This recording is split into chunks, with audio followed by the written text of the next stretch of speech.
Hello guys, meron tayong tanggap ditong Pensonic, yung may likod. Ayan. Ayan.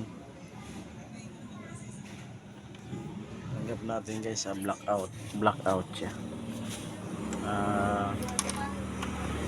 Dalawa to guys, ayan o. Walang ibang ano, ayan. Ayan, sharp naman yung isa, ayan o. Sharp.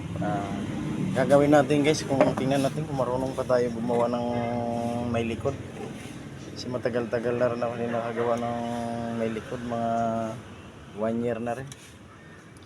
Try natin i-repair guys kung gagana pa rin yung ano natin, yung ating anting-anting sa may kuba na TV. Yan. Re-repair natin yan. Ito, may nakita na akong sira guys. Ito yung B+. Nagsukat ako yung B+ nya guys, yan. Wala siyang ano, hanggang dito lang siya, hindi siya tumawid doon sa kanyang resistor. Ito kasi ito guys, diode B+ nya, galing chopper diode. Excuse me. Capacitor papuntang resistor.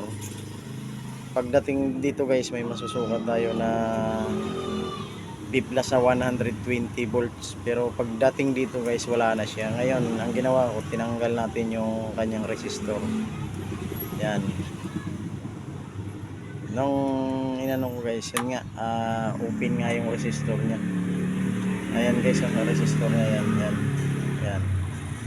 Open yan guys, open. Yan, open.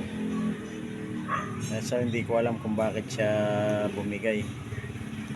Gawin na lang natin guys, palitan natin ang resistor. Tingnan natin kung anong mangyayari sa kanya, kung gagana ba o susunugin niya ba.